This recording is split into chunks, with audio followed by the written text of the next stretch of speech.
Hello, this is Angie Stone, the founder and the CEO of the High Life Oral Health Alliance. Get ready for your unofficial dental hygiene podcast. These are the tales of two hygienists, one East Coast RDH and one West Coast hygienist. Listen as they tackle the profession of dental hygiene with humor and enthusiasm.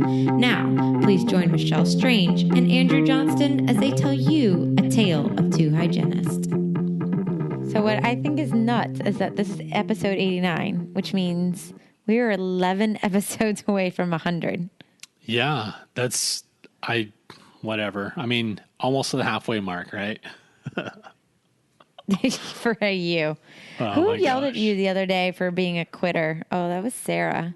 I feel like so many people do tell me. But you know what's funny about Sarah? So I was told by her, and I want to say it was you too, that was like, Andrew, when are you going to just realize that I just know what's best for you and I should make all your decisions for you? And I'm like, that was probably Sarah, which is great. I've had like two people tell me that. I'm like, that is so weird.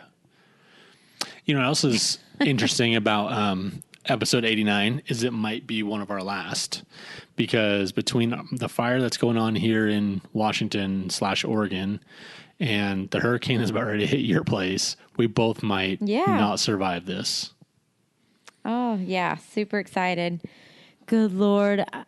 This has been a very stressful day because I have decided to not travel to Boston to the AAP meeting, which I'm really sad about. I'm happy, but I'm sad. I'm having like a little FOMO episode. Yeah. Because I want to be there, but I also don't want to worry about like, do I board my house up before I leave? But then it doesn't come and I can't.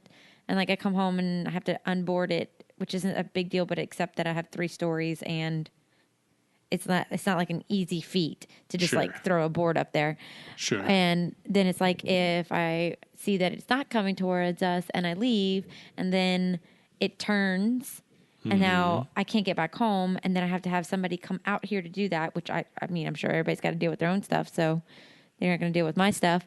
And I have animals and it's just like so much. And then, okay, so if I leave and have everything done, can I even get back home?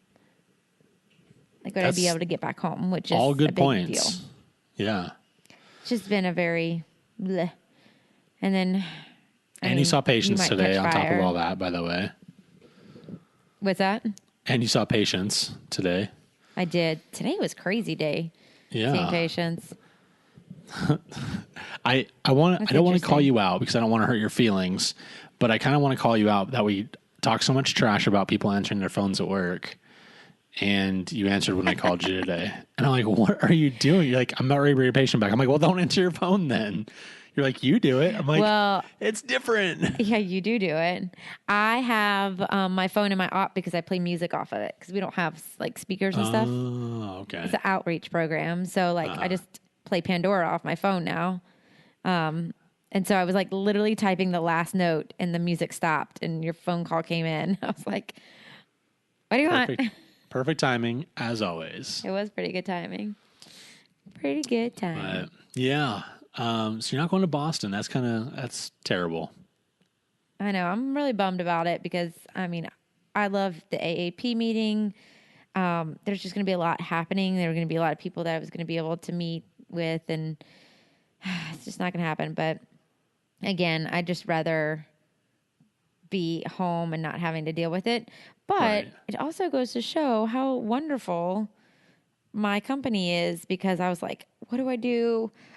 I'm so torn. And they're like, this is not important. Like, go and like take care of your house and life. Like, there's no need to stress. And I was like, really? Like, I mean, we have hotels booked. We have a flight booked. I have all that stuff. And they're like, yeah, it's fine.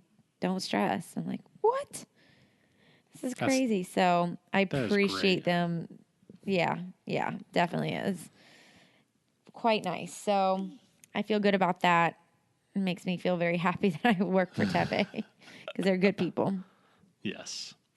Honestly, I really don't have too much for you this. Oh, you know what? Let me pause. Time out.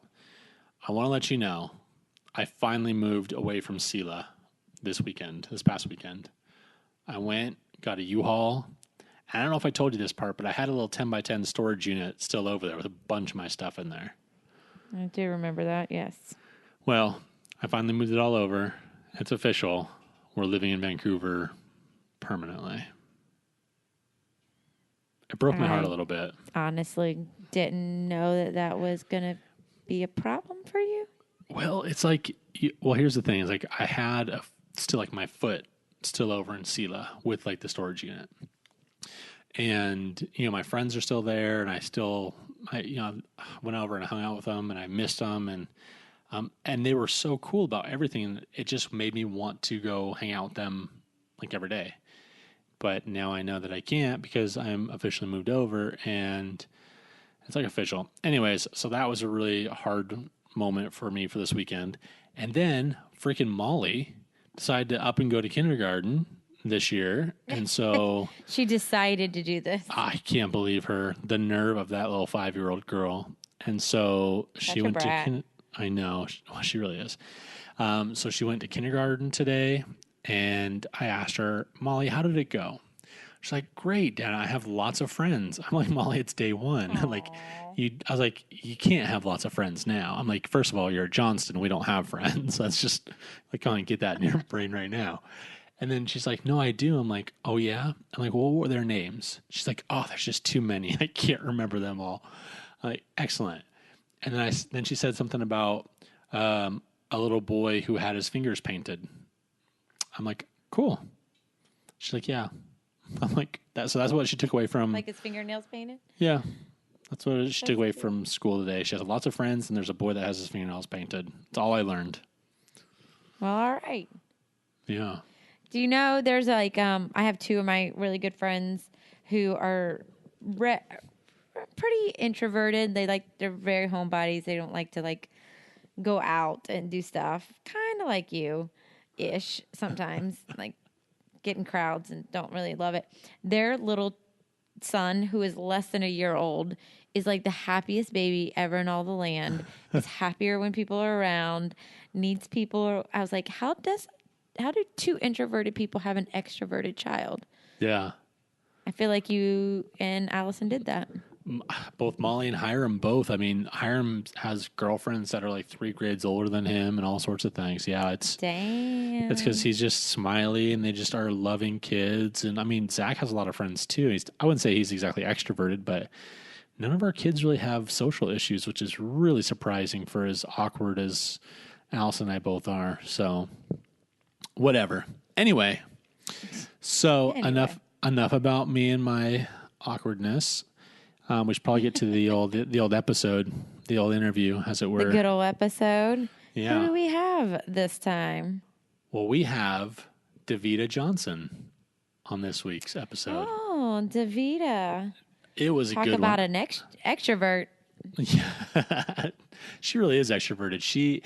One of the things I like about her the most is that she's very passionate about hygienists, and she is inclusive of everyone, and she's willing to go kind of the extra mile. So if you wrote her an email, she doesn't have to know who you are.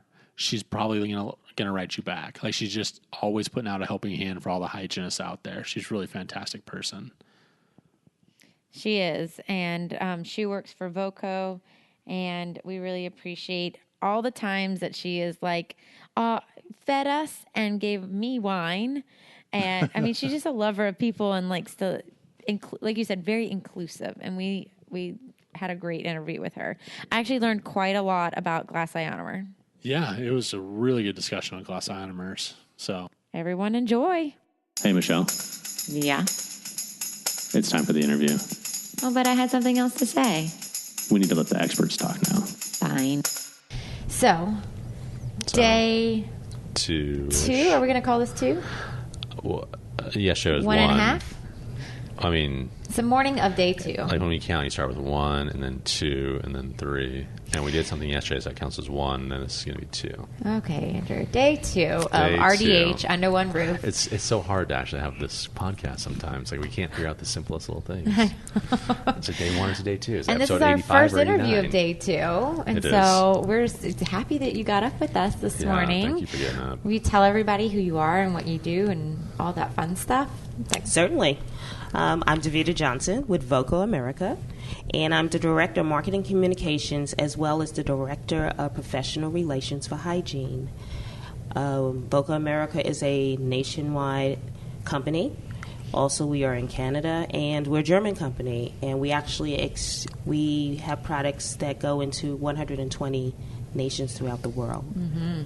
So we're a very scientific company. We do a lot of research and development for the products that we introduce to the marketplace. And a lot of times, clients will come back to us and say, well, I saw this on the German website. Just because it's on the German website does not mean that we're going to distribute it here in the United States. We don't always have the market here that we have in Europe for certain products. So we're very selective about the products we actually bring into the U.S. And FDA is not fun. I was just going to say, is it more of like the rules and regulations trying to get the same products in, or is it sometimes? And sometimes there's just not a market for certain things. We have an excellent whitening product that does well in Europe, but based on what's going on here in the United States, it's not the right product for the marketplace right now. It needs to be tweaked, and some other things need to be done to it in order to make it the right product for the U.S. I think that that's a really interesting side of this profession that most hygienists don't understand, and it's retail is a different ball game. Wholesale, like behind the scenes, the R&D, like you're saying, the market, and then the fact that we are technically kind of 50 countries within the United States. Like, it's not like we're just 50 states. Right. Because what happens in one state, you can't cross that border and be doing the same thing. So you have to take all of that into account. So people are like, why can't they just bring that over here? I'm like, well, there's a lot of behind-the-scenes stuff that you don't even understand, and numbers matter. Like, so exactly. I could say it all the time, because I say it to my company all the time, like, why can't we have this? And they're like, well, show us the numbers. I'm like, Exactly. So that's an interesting side of it, honestly. But Michelle, like, for something like that, though, are you looking at it like, well, give me the product and I'll be able to prove numbers? Or, probably. You know what I mean? Like, yeah. Like, on the business side of things, how does that work out? How can you prove something that a concept that doesn't work? Yeah. I guess they just do market testing, focus groups, and ask people, professionals. Is that kind of what y'all are doing, or how? Actually, we don't. No. I wish we would do more of it. I've suggested it many times that we should have focus groups in order to bring the right products into the United States. It seems that the Germans are not into focus groups. That's not how they do it.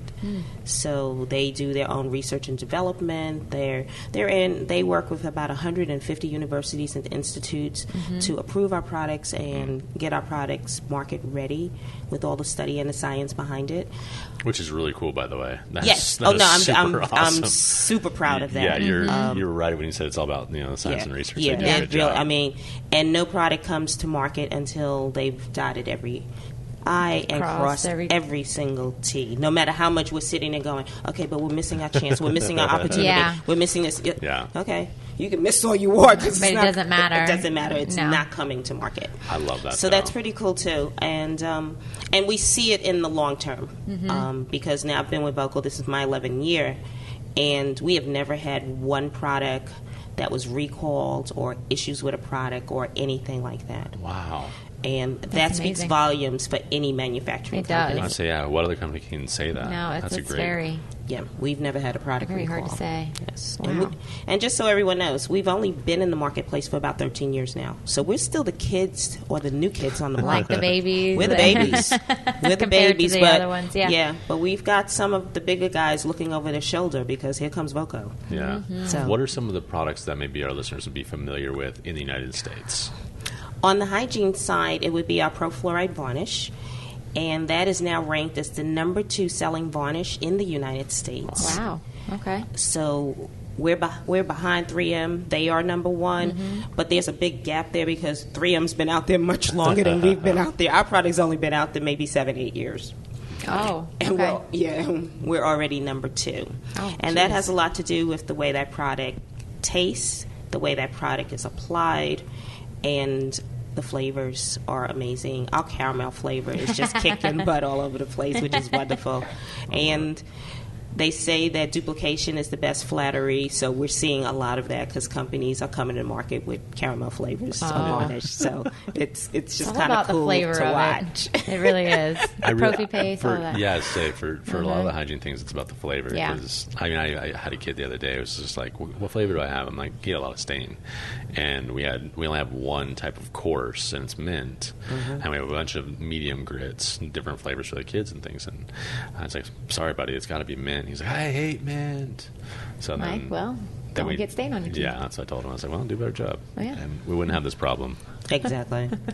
We did just introduce a new flavor, which we're introducing at this meeting, and that'll be bubblegum. And that flavor is pretty cool, too. I wasn't sure about the bubblegum flavor, but it's not bazooka. It's bubble yum. It reminds me of bubble yum. Yeah. So I said, ooh, that's pretty good. I liked bubble yum, and I'm sure a lot of other people liked bubble yum too. So I'm sure they did. Exactly. Yeah. So we're excited about the new flavor. But we have 5 flavors in the varnish, and that would be caramel, bubblegum, mint, cherry, and melon. Wow. And caramel's the biggest seller by far. That's the biggest seller by far, unless they don't know we have all these flavors, because we still sell a lot of melon, which was the first flavor we brought to market. Yeah. And a lot of times, and I'm sure I will find out here too, someone will walk up to the booth and say, oh, I didn't know you had all these flavors. Yeah. Yeah. Right. So they are still ordering the melon, which was the first flavor. It's an easy replenish. Exactly. You hit one button and it's the same thing. How do you find, trying to disseminate that kind of information to the hygiene profession? Because not everyone gets their information from the same place, and, they're always just, in the mouth, clocking out. They don't do, unless they're coming to these courses. Right. How are y'all finding to be the best way to let hygienists know new stuff? Well, I kind of take an overall approach. Of course, press releases go out. We advertise every month in RDH magazine. We're also on their website, and we do digital. We have a digital program with them as well. The 2 main products you will always see advertised with them would be the Pro Fluoride Varnish and then our Riemann Pro product. Okay. And that's our remineralization tooth cream. And that's in the little goodie bags here, right? Yes. I saw that, yeah. Yes, that's in everyone's bag here at the meeting. And what makes that special? Oh, wow. That's the product that I'm truly passionate about because it does so many different things. The remineralization cream comes in 3 flavors, and we call it a cream because it is so smooth and so silky, and it just feels really good in your mouth. So we get really good patient compliance with that particular product, and patients just absolutely love it. It has 1450 parts per million of fluoride. Fluoride uptake is extremely fast with our product because we use nanohydroxyapatite as the carrier. Okay. Nice. And then it is sweetened with xylitol. Oh, okay. So we call it the triple threat, actually, because it has everything that the tooth structure needs. And I've just gotten so many emails and phone calls and thank yous from various people throughout the industry. It's not something that we put in, any of our claims, but these are claims that have come in from others in terms of if someone's undergoing radiation or chemo, this was the product that kind of saved them because the mouth sores were relieved. It felt good going in. It's not very abrasive, I would imagine. imagine. It's not abrasive at all. It is so creamy. Yeah. Does it have any of the other ingredients like SLS or anything like that that would create drying? Okay. No. It's also great. We've gotten reports that it's great for dry mouth. That's nice. It restores pH balance. We've gotten those types of reports. So is that with the xylitol that's helping do that? The xylitol that's doing that. Nice. Exactly. So it's just an overall great product that I'm really passionate about. And for myself, as being a type 2 diabetic, I use it twice a day. But it doesn't influence the glycemic index, so you're great with that. Exactly. That's nice. Yeah, really nice. So it just keeps my teeth healthy. Healthy, right? Mm-hmm. And at 1450 parts per million, I feel like that's a little bit It's more than your average toothpaste, but not your 5,000. Yeah, but not prescription level. Because is this something that is like distributed by the offices or by the offices? So the patients need to get that. They have to get it from the offices. Do you find it that have any pushback, like from offices that don't want to carry products or something like that? Sometimes. I'm trying to really. I'm hoping that we see a change in that. Because in Europe, like you go over there and they're like, you just walk down to the pharmacy and get the stuff. Right. Well, but Walgreens is going to carry your stuff, especially if it has to be dispensed from the office. And people are like, I'm not selling stuff. Like it's a convenience. It's a service that you're actually offering to your patients. You're not selling them. Not pushing this for health. Like if I go to a dermatologist and they're like, here, you need to use this cream because I see a cancerous lesion. Like they're probably going to give it to me. And use it. Like exactly. They're not selling it to me. I need it. Right. And a lot of offices do give it away Mm-hmm. When the patients really need a remineralization paste. And protocol on that is twice a day, once in the morning, once at night. Try to leave it on for 30 minutes and not brush and expel any of the excess. But it only takes a pea-sized amount. So it's also an economical product. Mm-hmm. Our tube gives you the 60 applications. So you have enough for 1 month in each tube. But like I said, a lot of offices don't like to sell it, but a lot of them are willing to give it away. Which is another reason why we make sure we keep it on promotion all the time to make it extremely affordable. That's nice. They can give it away. Mm-hmm. At what point do products need to be either over-the-counter, sold only in offices, or prescription level? Do you guys know? Like with the fluoride? Yeah, the parts per million or whatever. Is there a cutoff somewhere? Or is there something that Voco does specifically like... I mean, why don't you go to the retail market with something like this? Talk to like oncology, clinics and really get things out that way. Like, why is it always in dental what offices? ingredient makes it Yeah. only distributed by dentists? I've always wondered that. I don't think there's any ingredient per se with the Reman Pro. Of course, we know with the fluoride varnish that has to be applied by a dental professional. But with the Reman Pro, I just think it's just not anything Voco wants to get involved with. So can hygienists order it directly from you just as a hygienist, or do they have to go through an office purchase? No, if they wanted to purchase, a hygienist wanted to purchase it, they can actually go through Henry Schein because Henry Schein allows hygienists to set up accounts on their own. I'm not sure if Patterson is doing that yet. I know they were talking about it, but they might already be doing it, but I'm not sure. Like, why not? Right. And for Voco, we only sell through those two dealers. Oh, okay. So those are the only two dealers that they can actually go through. Okay, so not direct. We don't do any direct selling at all. Good to know.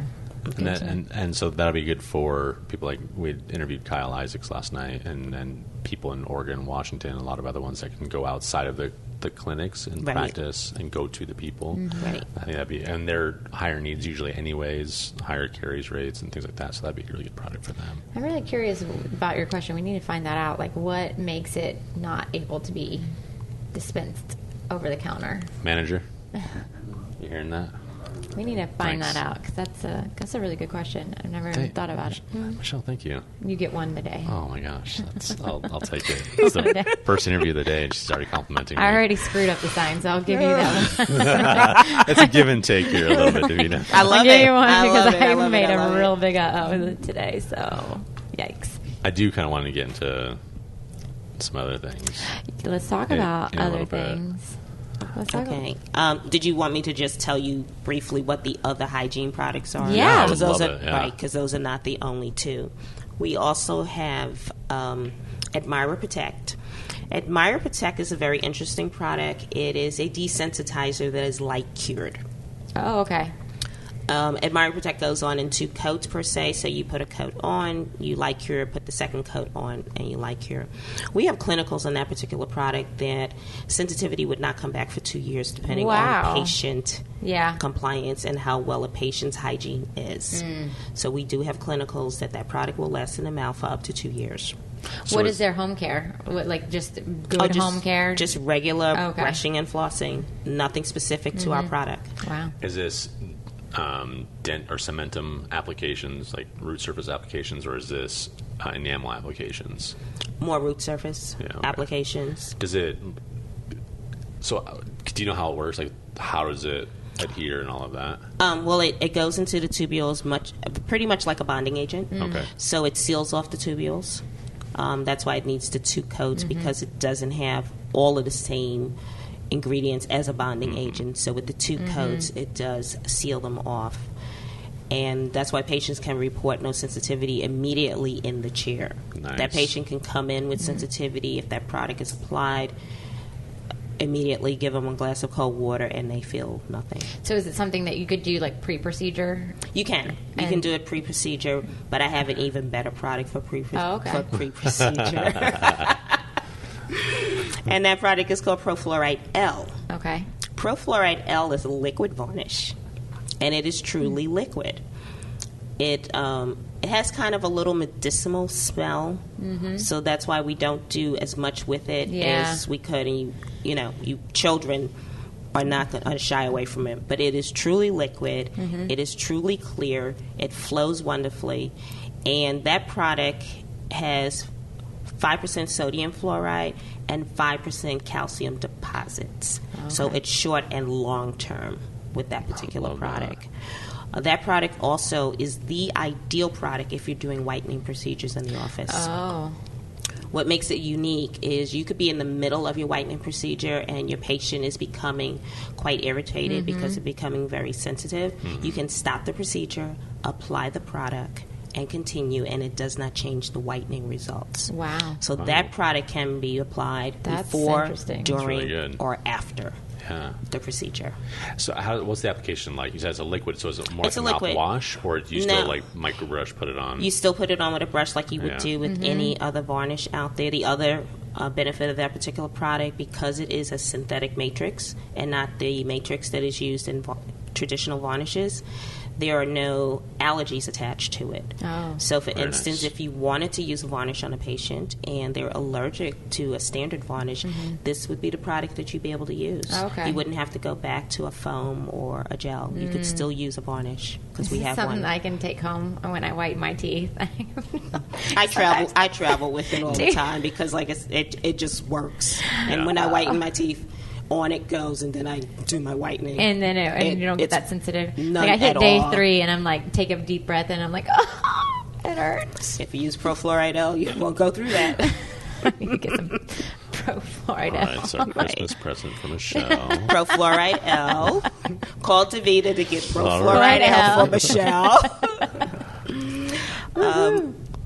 A personal story of mine with that particular product, I have an extremely dear friend in Hattiesburg, Mississippi, that has chronic pain and a brain injury. And from time to time, well, most often, her mouth would just hurt, and no one can figure out why her mouth is hurting. And I started sending her that product because it's extremely easy to apply. You dry the mouth. It doesn't have to be desiccated dry, so you can take 2x4s and dry the mouth That's good. and Okay. apply the product. And that's what her caregiver has been doing, and her pain subsides. Wow. She gets about 6 to 7 months out of it before they have to reapply Oh, just with one application. with one application That's of it. Standard longevity of the product is between 9 and 12 months. Oh, Very nice. that is great. So it's one of our winners there. Really? And we also have a sealant, and that is called Grandial Seal. And what makes the sealant special is it is actually a nanoparticulate product. So it has nanoparticles, which means it's going to adhere longer, last longer in the mouth. Okay. It's 70% filled. It is a white sealant. Standard sealant protocol goes into play, so you do have to etch and bond with this particular Okay. product. Hygienists love it because they can see it and because it lasts a really long time. It's the one product they say they don't have to worry about having to redo that sealant because it's it stays. resin-based? It's resin-based. Yeah. So, and it's the highest filled sealant on the market. Oh, really? I don't do sealants, so even when the students are like, Miss Strange, can you help us do sealants? I was like, maybe you should find someone else. Whether adjunct faculty is around, I'm probably not your girl. I was like, I'll hold the kid down if that helps. I can do that. Do you need a papoose a child? Oh my gosh. This kind of went in a weird direction. I kept giving you a rope, waiting for you to hang yourself with that. I was like, you're just writing, and I'm just talking. Yeah, just keep going. We'll cut that part out. Don't worry. That'll it might make it. It's probably gonna make it. If I can embarrass her on at least one Anytime, episode, yeah. I try to. So what else what interesting stuff were you wanting to talk about there, Andrew? Well, as a restorative hygienist, it's really important to me that we do. As a restorative hygienist. I'm so much better than Miss Strange such a over pompous here. attitude. No, it's just I'm that kidding. I think that Voco has a lot of products for restorative hygienists as well. And so, as an emerging market, that's something that I think that's really important. And I happened to see an article or one of your guys' ads on the backside of, I think it was Dental Town magazine or something like that. Okay, it was a glass ionomer. Yeah, so it was a new one though. I thought it'll be Ionolux because that's the only one that we had an ad for. Is that what it was? Ionolux. So what makes that one so amazing? I mean, why are we marketing that one now? Well, there's definitely a need for glass ionomers, and actually glass ionomers are making a resurgence. There was a time in the industry where doctors and clinicians had really shied away from glass ionomers. Do you know why? I was just going to ask. They did it because glass ionomers was not giving them the aesthetic look that they wanted. So it had to do with aesthetics. Dentistry kind of took off. That's true. Exactly. So that's where all of your resin-based materials began to enter the marketplace to give them exactly what they need in terms of aesthetics. So now we're kind of going back to the basics a little bit. A little bit, but with a twist. Yeah. Because Ionolux is actually a resin-modified glass ionomer, so it has resin in it. Okay. So therefore, it will give you the aesthetics that you would like in the anterior area, and it will also release fluoride. Because we're finding more and more that the fluoride release with your high caries patients, you need that. You really do. And no resin materials actually release enough fluoride to combat anything. They all release a little bit, but not to the amounts that a glass ionomer product would release it. So typically speaking, glass ionomer is a temporary. So with the resin in it, is that making it more permanent? Well, no. Glass ionomers today, for the most part, are not temporary restorations. That's not usually here. Like, we're going to do this temp filling, this glass ionomer. Well, that's a kind of a different scenario because in many instances, when they're doing that patient's coming back for a crown. So they're just kind of buying time, essentially. Exactly. Okay. We have a note from our producer over here. One of the biggest benefits, by the way, of this particular glass ionomer is that it's packable, as opposed to a few of the other glass ionomers who are a little bit runny. And so let me back up a little bit. Generally, do you want to go on a mission trip with me, Mike? What we see in clinic as replacing glass ionomers is there's either light cure or self cure, dual cure, whatever, and the one that is kind of self-cure, like there's a little bit of packing ability, but it's really like you have to wait for it to get set up, and then you're worried about breaking some of the bonds by doing that. So it's like a really fine line, and you're not really supposed to, condense it. So this you can like pack and it. so that's this one is of packable. the. He is correct. This is packable. Because is it the resin that makes that? Well, even? actually, all of our GI materials are packable. Oh, really? So they all so are. that's actually quite different, and that's actually huge. I mean, one of the biggest. Okay, let's get back to talking about temporary, not temporary restoration. So there's a concept out there called phased dentistry. I'm sorry to hijack your podcast, hijack your interview. Okay. So there's a concept out there called phased dentistry. So what they do is someone comes in with rampant decay. Let's use a bunch of glass ionomer to stop where we're at, and then we're going to go back in there once the patient has demonstrated that they are healthy enough or doing better or whatever with home care. And all the while, they're getting the benefits of a glass ionomer, which is the fluoride release. The fluoride release. But yes, aesthetically, it might not always be as beautiful or might not be functional in certain areas. And so there are different types of glass ionomers for different places in the mouth. And so, the ones that are a little bit more aesthetically pleasing maybe aren't quite as strong. The ones that are less aesthetically pleasing are a little bit stronger, and so they're placed in the posterior. But the problem with that, though, is you put a matrix band on, and other companies don't have a packable one, you're not going to get a good contact. And so that's what you're talking about is whether it's temporary. Well, a lot of people consider it temporary because you can't get a good contact on that. If you can't get a good contact on that, then we're going to have to drill that out and put a permanent one on later. Then there's the sandwich technique, which is pretty well known, and that's where you're basically doing the glass ionomer first. Exactly. And then drilling most of that out, leaving a small layer of that glass ionomer down, and then putting acting as a liner almost. And then you're putting a composite Look at me using on words top. about I know. I'm so restorative proud of you. dentistry. This is Somebody soft side learned- her field. That's great. And so Somebody learned something. then you're going to be able to get that contact and contour, and flossing is going to be easier Right. and Okay. less food impaction. But if we had a packable glass ionomer, that would save everything. Well, you do. That's awesome. You actually have 3 of them. There's Really? 3. When we introduced our new line of glass ionomers last year, three different products came out. Ionolux is the resin modified one. Ionostar Molar is your posterior one, and Ionostar Plus is the third one. The difference between Ionostar Molar and Plus is time. Ionostar Plus is the fast set. Ionostar Molar is the regular set. And that comes into play in a lot of different practices or mission work or Mission things work. like that. Because we get a lot of requests for Yeah. missions when they're going Yeah. out, because glass ionomers is what So they is would it like. the one that it's not powder liquid, like you have to...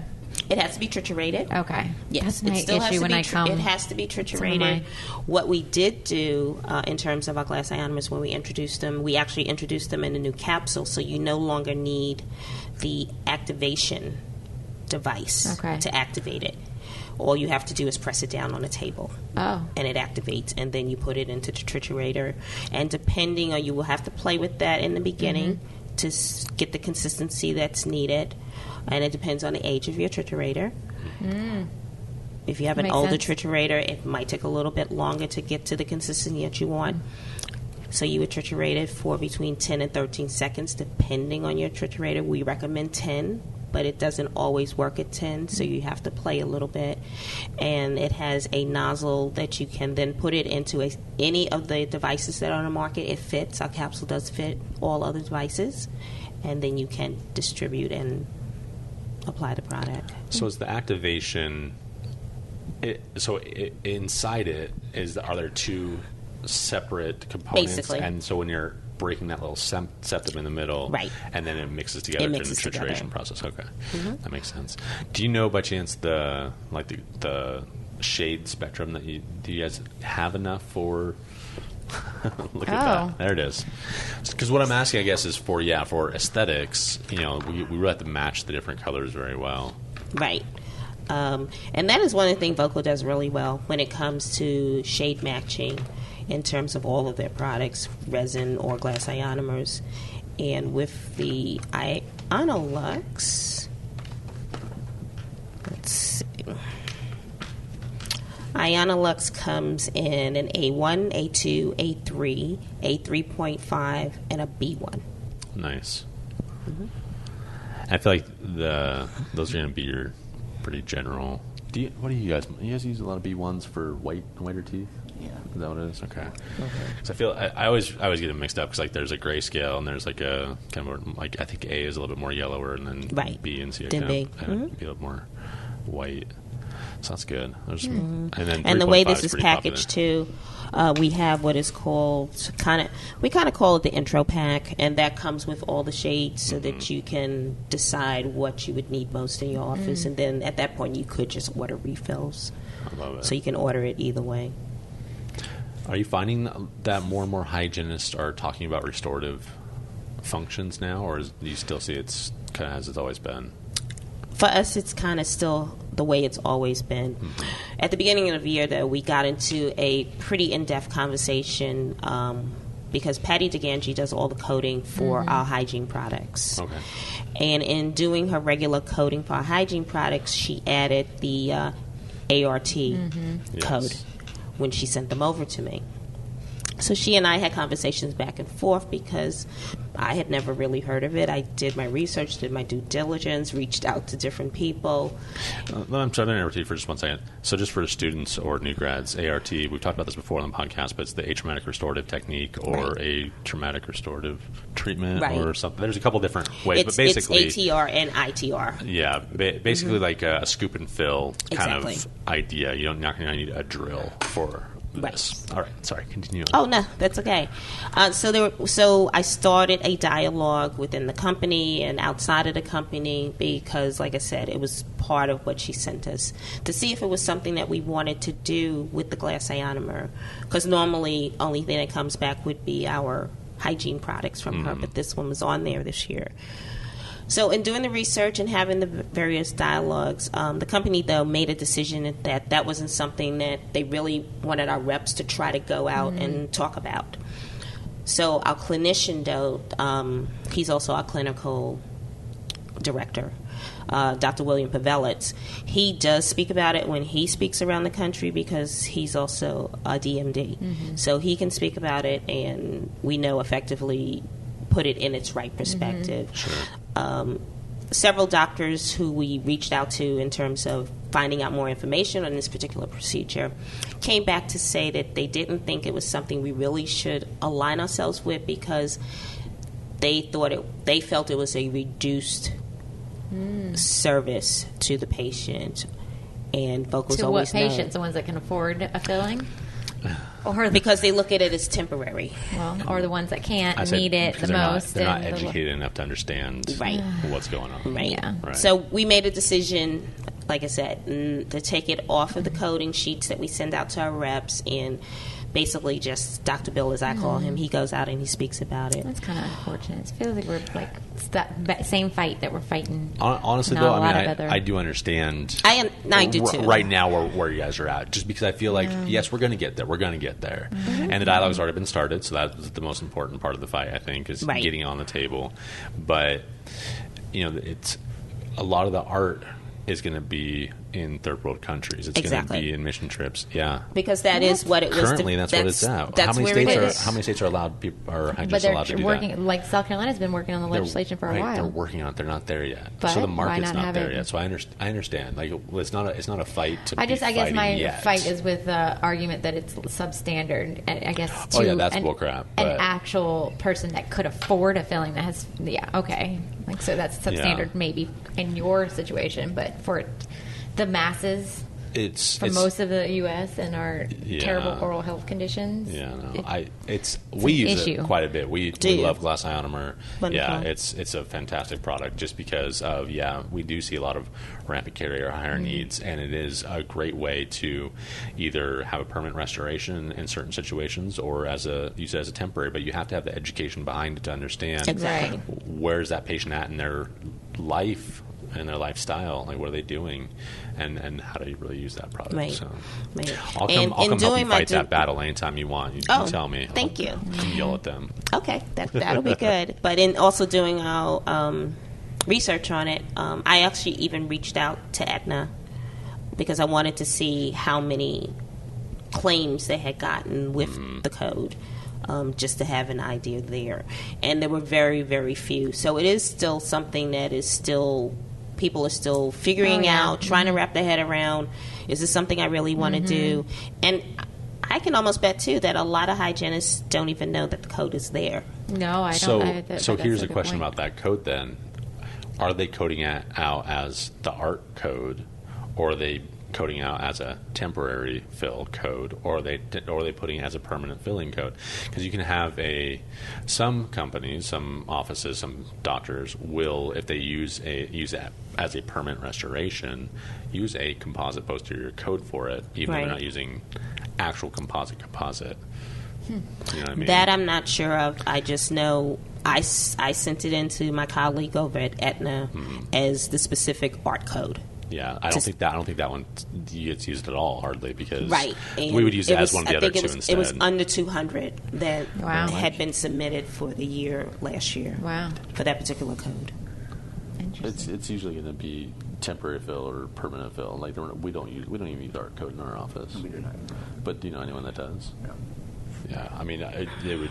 Yeah. Why do you not use the art code? One, because we don't do art. We do with a drill. No.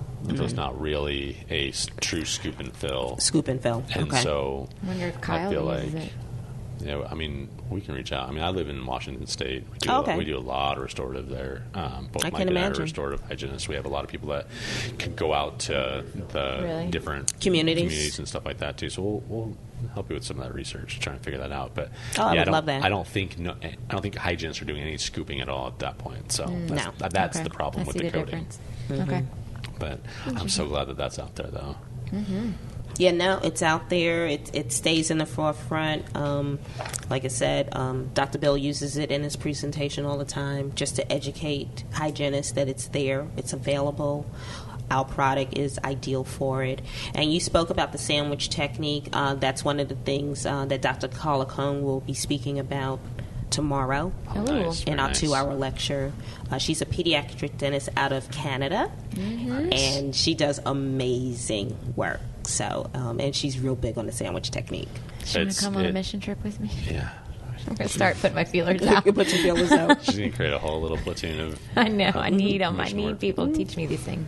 So why is it, though, that Voco is so supportive of hygienists? Because on our end of it, as people that go to a lot of these conferences, we see you guys. We see everyone loving... I mean, Smiles at Sea, we saw you there. Yes. ADHA, we saw you there. Yes. Here, we saw you there.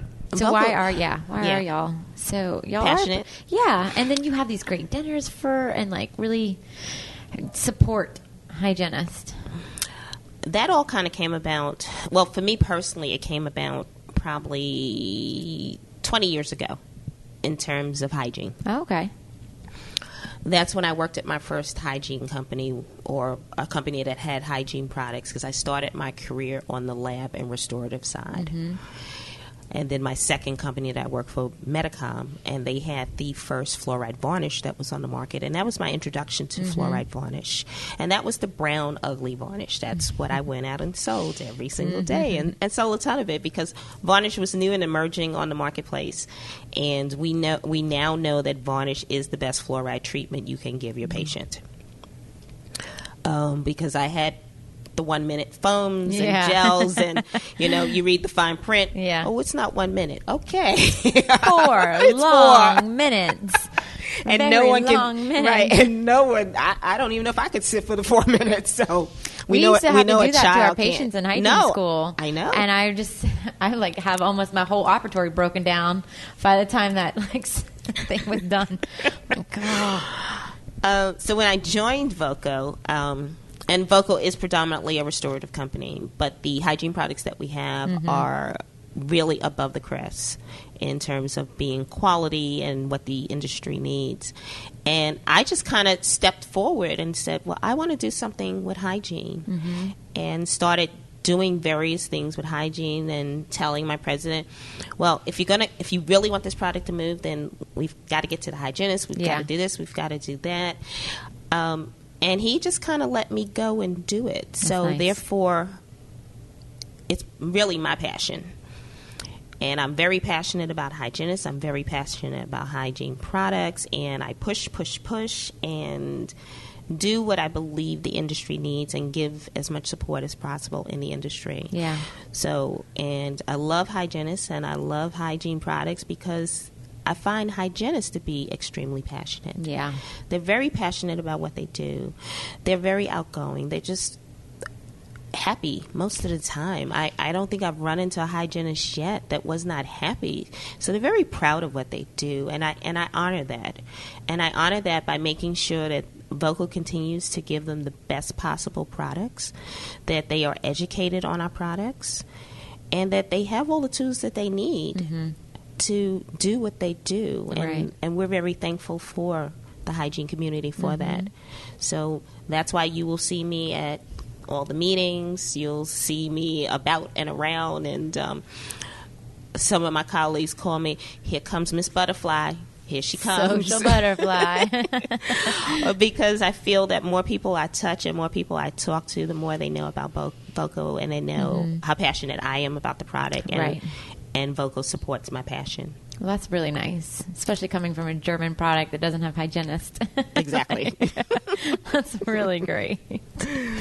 So I know that we are all tight for scheduling today, but I actually think this was a really nice thing to learn about, and I think hygienists are going to be excited. Restorative hygienists. And good point from our producer over here that it is a packable glass ionomer. Yes, it is. Because I only have very little working time with a glass ionomer on mission trips, and that's it. And I don't know what I'm doing half the time. Like, I'm just hoping for the best. But when I've had larger like fillings, like class 2s or something like that, and I'm like, let me see if I can get it. Like, there's just no chance. But I'm doing the liquid powder version of it, and it's just never going to be right. But this year I'm going to try to get electricity on the trips. Yeah, because that would be the only drawback of our GI line. None of it comes in liquid powder. Yeah, we have older formulations of our products that come in liquid powder, but the new generation does not. No.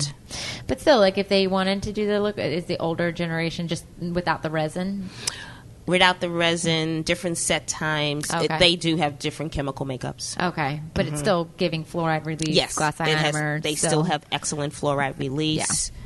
Yeah. Still good in certain instances, exactly. but just for working time, it's probably better to go to the newer generation. Exactly. You good? Yeah, I haven't filled out of my class yet, so that's good. Oh, well, good job. Taking a master's program, so I'm like, oh, wonderful! Congratulations. Yes, I don't. It's in business. Like, why am I doing that? Like, it's not going to help me clean teeth better. I know, but I'll never leave clinical. I don't think. Now, see that ties right into what I just finished saying about passion. Yeah. Everybody wants to stay in it and do the work. And do the work. There's that whole group that wants to come out of clinical and do something else. But for the most part... Don't you think... So this is... Because I've left clinical 2.5 years ago, and within a year, I was like, I miss clinical. And so my company let me go back at least 1 or 2 days a week doing clinical. And this is the best thing. Like, I couldn't imagine not seeing that patient. Because for me, from the hygiene standpoint, like, working on this side of the booth, like, you teach hygienists and you get them excited and they do things, but you don't always get that, like, instant gratification that, like, warms your heart. Like, that one patient that, like, made a difference, came back, they are healthier, they're better, they're happier. Like, there's no replacement for that. I don't care where you are or what you're doing. There really if that's what you want in your career and that's what you were getting, like, you can't get anywhere else. Exactly. Except for I agree with you 100%. Yeah. And I've also said to a lot of clinicians that have come to me and say, well, I want to come out of the operatory. You know, I kind of search and research and I make them do some really fact-finding and some heart searching. Yeah. Because the other thing, too, and I made a statement a few weeks ago, I said, okay, everybody can't come out of clinical. No, because we still need you. Yeah, we still need you. We need you. We need people to use the products that we're making. I said, so everybody can't leave clinical because we still need you. You can dabble. I need a place, to send my family, and other people need places to send their family to great hygienists. So, so you all can't come out of clinical, and they just kind of laughed. And but yeah, the passion is there, and they do love clinical, and it is very rewarding. I just wish more offices would let the hygienists truly choose which products they use and the ones they're comfortable with. I just wish they would have more of a say in what they're using. We need more autonomy, for sure. We really do. That is one of the biggest things I try to work at when I come in contact with the individuals who make the decisions about products. So while not everyone can come out of clinical, I feel like you do a really good job of supporting and uplifting people. And I'm sorry if you guys already talked about this when I stepped out, but I feel like you do a lot of coaching and mentoring of people coming out of clinical, getting into sales or doing whatever. Can you speak a little bit about that? Of course. I do that because that, again, is part of my passion, helping people find their true selves and doing what will make them happy. I don't think you're a complete and whole person unless you are truly in your happy place, because something is always tugging at you. So, but I also, those that come to me and say they want to come out of clinical, I kind of make them do a few exercises just to make sure that that is truly what they want to do. And if they're really ready to make the sacrifice and do the work to come out of clinical. Right.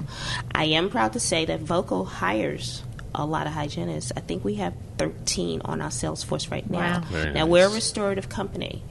They get to go to hygiene meetings because what I do every year, I just put out the mass email to the hygienists that we have on staff, let them know where the meetings are, and whoever responds first that they would like to attend, that's who gets a spot on the team for ADHA and for Under One Roof, because I always like to bring 2 hygienists to the meeting.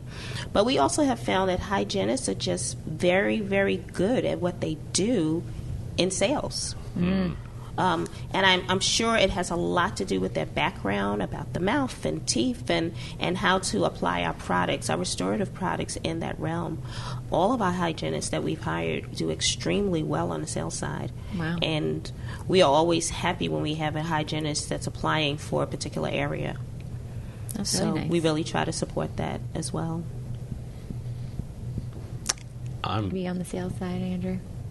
What, me? Yeah. No. I mean, sorry, I didn't mean like that. I meant that's not for me. I don't think I'm a salesperson. But I think also a lot of the hygienists are educators. That's- and I like that. educating is sales in a way. Right. And I think that's probably where they do and they excel. do a really good job of it because they educate as opposed to try to sell and close. And they can also talk the talk. Exactly. Like being in the mouth, and I think also like before you even realized it was an issue, like you didn't know you were having clumpy fluoride, and like you just assumed that was everything. Like you can like present the problem and be like, oh, there is a solution. You didn't know you were frustrated until Exactly. you found that there was something else out there, and they can kind of help guide. You're right. It is about the education side. I mean, because now that I know that there's a packable glass ionomer that, hey, we don't have to like try and pinch the band to try and create the contact anymore. Yeah. That's not a thing we have to do anymore.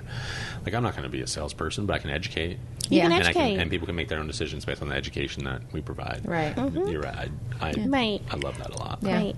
And just to speak to that particular point, you may not want to sell, but you may be interested in writing an article. Once you've had an opportunity to play with this Ionolux, you might want to write an article on it from the hygiene perspective. And that would be awesome, because I'm always sourcing articles, because see, that's part of what I do too. Yeah. I make sure that we have some sort of editorial every quarter in RTH and every quarter in DPS in their hygiene section. So yeah, I do a lot of that as well. So I'm always looking for articles. Well, we'll have to get some samples and try it out. Yeah. Hear that, Mike?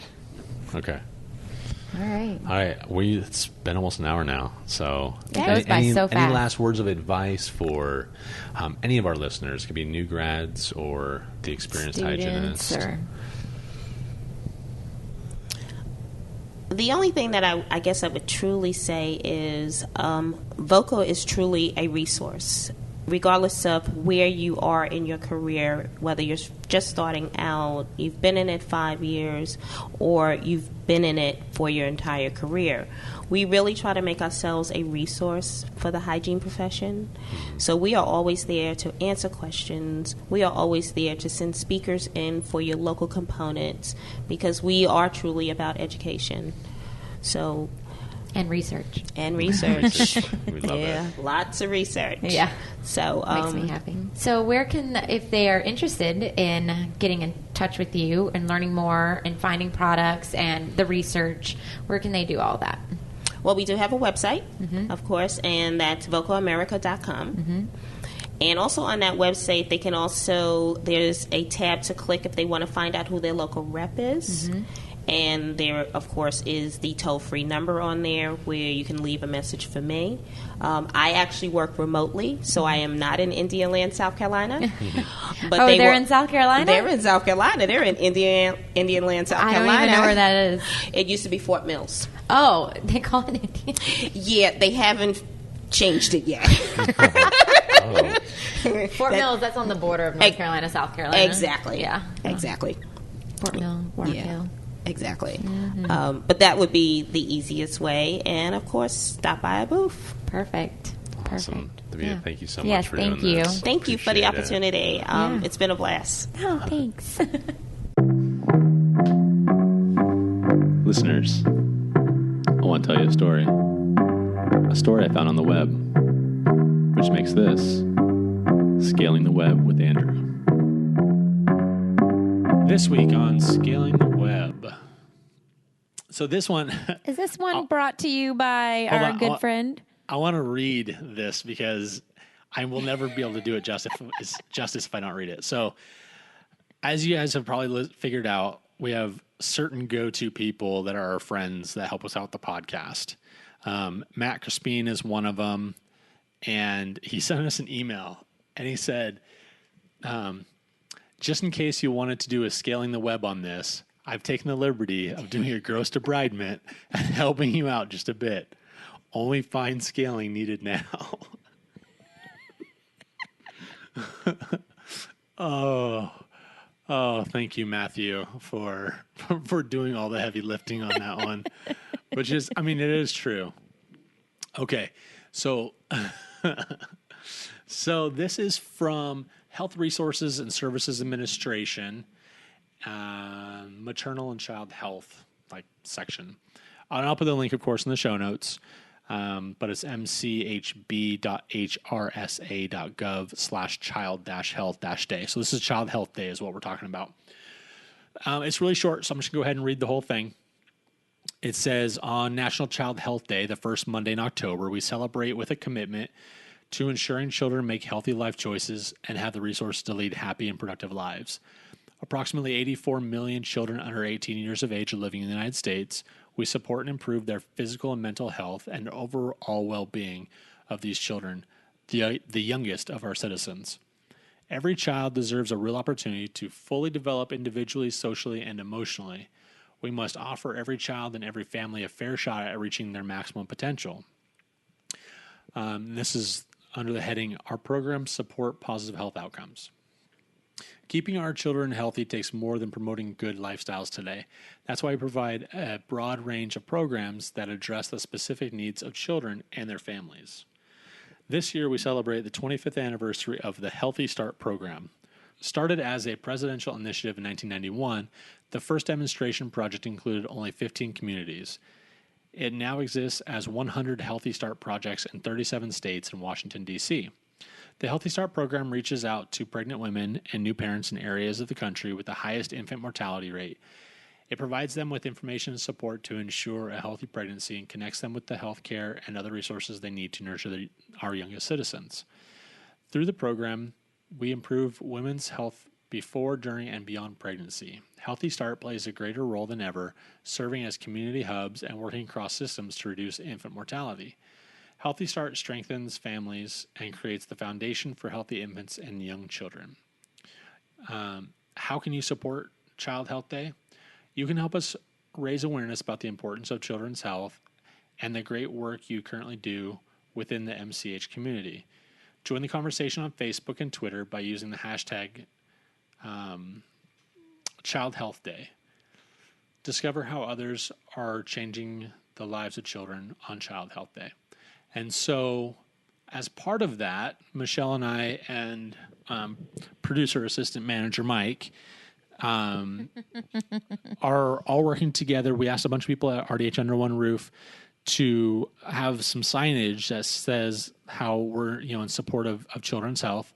And through the Children's Health Alliance of Wisconsin, they actually have little, what do you call them, Michelle? Like little signs, little hashtag signs. Yeah, that you can hold and you take a selfie with it and you'll post it on social media on October 2nd.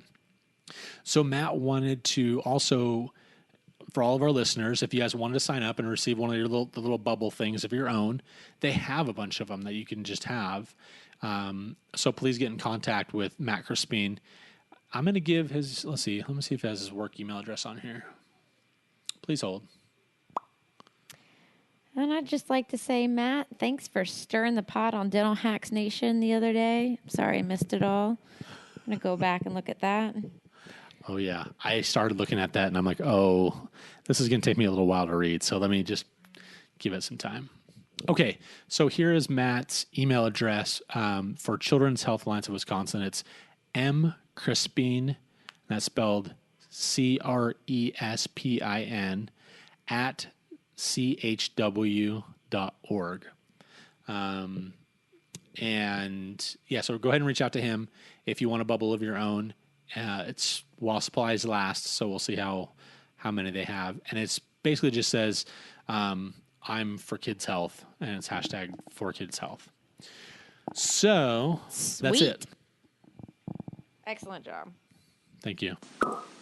It's about that time. Grab your blanket and a glass of wine. It's story time with Michelle. So for Story Time with Michelle, brought to you by Seven Deadly Sins Red Blend Wine. World Market had a sale. It was like 30% off a case of wine. You know, I took advantage of that. Got all kinds of wine. I'm very excited.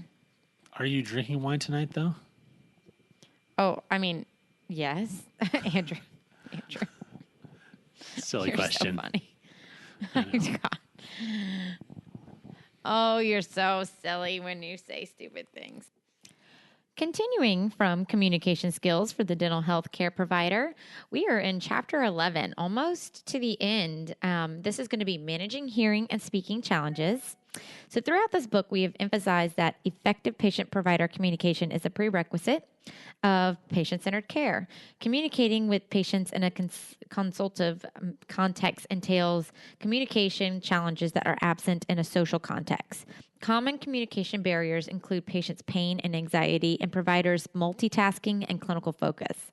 For both the provider and the patient, training and experience can minimize these barriers and facilitate effective communication most of the time. Most of the training provided up to this point has presumed that patients and providers can both hear each other and understand what is said. And sometimes, however, patients and providers must overcome hearing and language barriers that make communication extremely difficult. This chapter considers the general challenge of hearing and speaking barriers, but considering two situations: deaf patients and patients with limited English proficiency, also known as LEP. So first, providers' legal obligations and options for treating such patients are reviewed.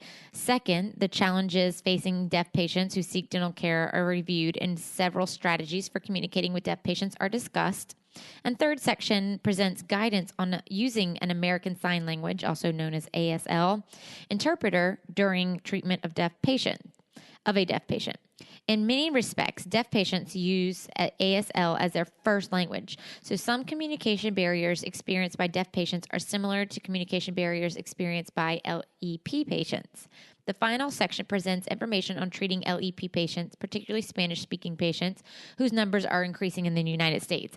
And this was 100% my day-to-day. I saw most of my patients were Spanish-speaking patients, which definitely reminded me that I have not been practicing my Spanish nearly as much, and I need to do much better about that. But it does 100% create such difficulty. In Uganda, where they speak 60 languages, what happens is, each day we're having a different translator. And even within that day, we might have more than one translator, depending on if we're in a village that has multiple languages. And it takes so much longer. The length of an appointment is drastically increased because, I need to say to the translator and then have the translator make sure that they know what I just said. So they have to say it back to me, and then they translate it to the patient. The patient then tells them the answer. The translator then translates it back to me. I have to then understand that and then do this whole process over again, depending on if I have another question. It's quite crazy, but absolutely needed because they deserve to know what's going on. So if we look at the chapter checklist, it kind of breaks it up into legal obligations, preparing to treat deaf patients, communication strategies with deaf patients, working with an ASL interpreter, patients with LEP, and working with a language barrier. And when we look at the legal obligations, which I think is really important for us to focus on, because I've seen a few things on Facebook about this, it talks about becoming familiar with state regulations regarding the provisions of service to deaf and LEP patients. Providers must provide services to any potential patient with a hearing-related disability, and providers' communication with deaf patients must be as effective as communication with hearing patients. You want to consult with deaf patients on a case-by-case basis to determine the most effective auxiliary aid or service, and the dental practice must absorb any cost for auxiliary aids and services. And this has been the question I've seen on Facebook. It is up to the practice. You are doing a business. This is a cost of doing business. When we look at the Civil Rights Act, providers receiving federal funds may not discriminate against patients with LEP. Meaningful access for LEP patients is based on the number of individuals with LEP likely to be encountered, the frequency of their contact with the practice, and the importance of the practice to the individuals and the resources available to the provider. At my particular outreach clinic that I'm volunteering at, we have at least 3 translators there that are all clinical, and it's such a blessing, but we're seeing mostly migrant workers. Providers may work out with LEP patients the best approach to communication, and providers also can receive federal funds that are required to pay for communication assistance. When we look at deaf patients, just remember we want to frame deafness as a cultural characteristic and avoid the term hearing impairment. Eliminate automated telephone menu systems. Schedule appointments via text, email, or fax. Place calls to a deaf patient using a website called sprintrelay.com, sprintrelay.com. Follow up telephone communication with written confirmation and instructions. You want to always speak slowly, loudly, and clearly if they do have only a little deafness. Avoid calling for the patient across the reception area, but instead approach the deaf patient and escort him or her to the operatory. You want to make sure you have a certified ASL interpreter at chairside. That is the standard of care, but other strategies may supplement interpreting for or substitute for interpreting if the patient consents. So, lip reading, face the patient and maintain eye contact. Avoid speaking while looking down. Lower the mask when speaking. Remove anything in or near the mouth when speaking. Speak at regular volume using regular lip movements. Ensure that your face is illuminated and not in shadow, and use simple terms and avoid dental jargon. You want to do some note writing, allow extra time in the schedule for writing, write short phrases and avoid dental jargon. Keep writing implements on hand, so whiteboards, notepads, keyboards, or mobile telephones. You want to make sure you have prepared materials to provide the health history forms and illustrated descriptions of the anticipated schedule and procedures. Mail, email, or fax the forms and information in advance. Use models, radiographs, pictures, and drawings, including wall posters and flip books. And then locate and prepare online visual aids, DVDs, and digital video files ahead of time.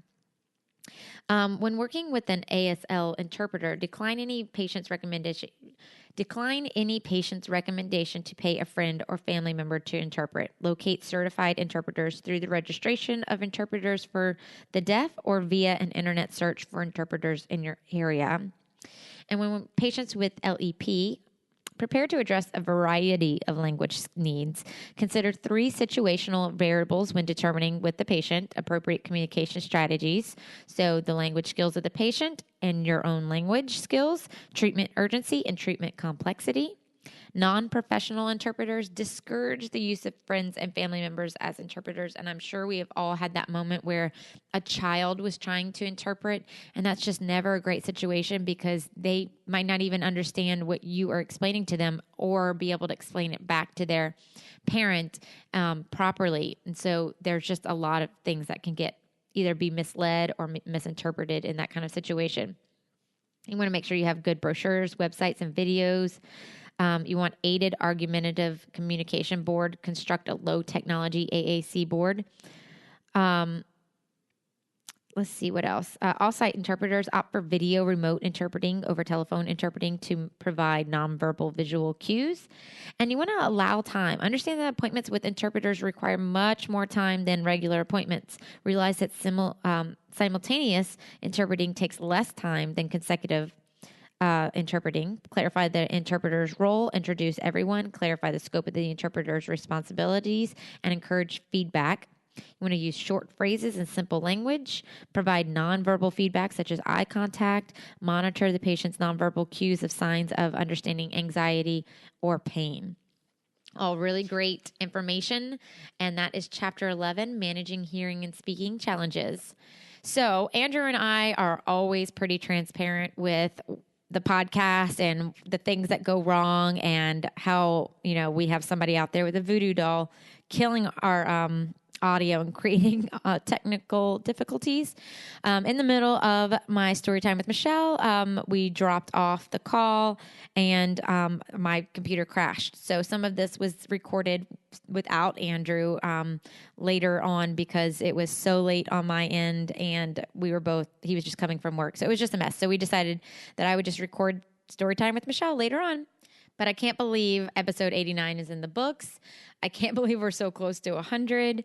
Thank you to everyone who continues to support the podcast. Please keep telling your friends. Tell them, download it. It's not just me and Andrew. If they all think that and only hear that for the first part, we have amazing interviews. And we're just so grateful for everyone who's been on the podcast and, of course, supporting the podcast. Don't forget to go write a review on iTunes. Also, share it on Facebook. The more shares, the better. And we look forward to another week. Bye, y'all.